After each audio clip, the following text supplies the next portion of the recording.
chronique du jour. Madame, Monsieur, bonjour. Radio Côte d'Ivoire de 1961 à nos jours, un parcours exceptionnel qui se résume en 3 mots. Constance, efficacité, sensation. De la constance, fidèle au rendez-vous lorsqu'il s'est agi de prendre date avec l'histoire.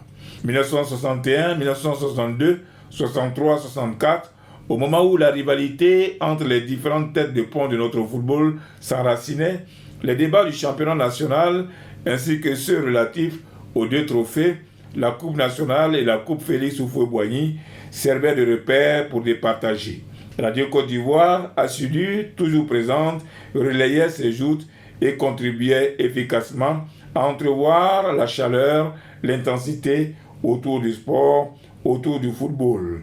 À partir de 1965, habité par la rage et le désir de se voir distingué parmi les titans, d'autres clubs d'Abidjan s'y mettent et vont parfois même parvenir à la grande consécration.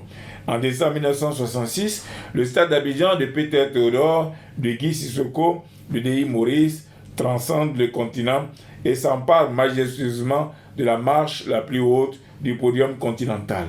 Les Yéyés, vainqueurs de la Coupe d'Afrique des clubs champions en 1966, devant la redoutable équipe du Real de Bamako, conduite par un certain Salif Keita, dit Domingo. Hors des limites de nos frontières, on chante à la gloire du stade d'Abidjan le représentant ivoirien. Le football ivoirien a l'honneur qui se lance plus que jamais à la conquête des plus beaux lauriers. Des clubs, les regards envieux se tournent légitimement vers la Coupe de l'unité africaine de façon ambitieuse. La première participation à une Coupe d'Afrique des Nations remonte à 1965 en Tunisie. Vient 1968 en Éthiopie, juste avant la campagne soudanaise de 1970. À ces rendez-vous de la Coupe d'Afrique des Nations, le public est frappé par le charme de certains noms, Dr Ernest Kalebiali, Emmanuel Mo, Kona Yoboué, Ndri Laurent Pokou, pour ne citer que ceux-là. Parlant de Pokou, l'homme se révèle comme un véritable génie des stars. Il fait sensation lors de la campagne éthiopienne en 1968. Meilleur buteur de la CAN, son parcours et son grand mérite le baptisent l'homme d'Asmara. Radio Côte d'Ivoire est au cœur de l'événement en collaboration avec la station sœur de Radio Ghana. Les éléphants de Ndri Laurent Pokou, désormais cotés et craints partout. À la Coupe d'Afrique des Nations 1974 en Égypte, malheureusement, la campagne est complètement ratée. De 1974, les échecs se répètent malgré nos vedettes jusqu'en 1980 à Lagos. Le passage à vide ira au-delà du quinquennat.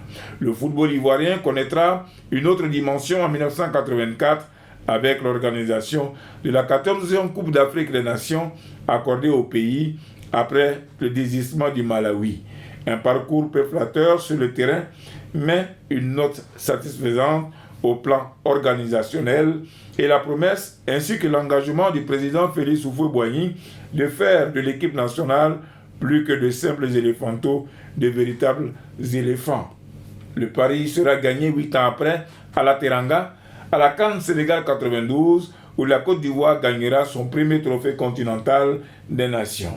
Un succès en appel d'autres, l'organisation du football ivoirien lui vaudra une coupe de la Confédération africaine de football avec le Stella Club, des coupes avec l'Africa Sport, 2 Supercoupes, une pour les Aiglons en 1993 et une autre pour la SEC à l'an 2000. Et puis, cette Ligue africaine des champions gagnée par les Jaunes et Noirs en 1999. Suivra la deuxième consécration à la CAN en 2015 en Guinée équatoriale. Il faut ajouter les lauriers olympiques de 1984, la première médaille olympique des JO avec Gabriel Tiako, puis celle remportée par le taekwondo et l'athlétisme en 2016 et 2021.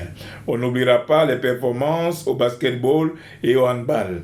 Tous ces événements ont été vécus sur Radio Côte d'Ivoire avec des équipes chevronnées. Diomandé Metouba, Maurice Yaokonam, Eugène Djekakou, Jean-Louis Farah Touré, ces aînés que l'on a encore la chance d'avoir parmi nous. Beaucoup nous ont quittés, les regrettés Anatole Tiama, Jean Cambiré, Boubacar Kanté, Jean-Baptiste Kakoubi, Daniel Compaoré et Loa Oulay. Au moment où on célèbre les 60 ans de Radio Côte d'Ivoire, que leur mémoire soit grandement honorée et avec une forte pensée pour tous nos anciens et pour les générations actuelles rompues à la tâche, que la fête du soixantenaire soit belle. Juste un avis, Konaté Idriss, à lundi prochain, à la même heure.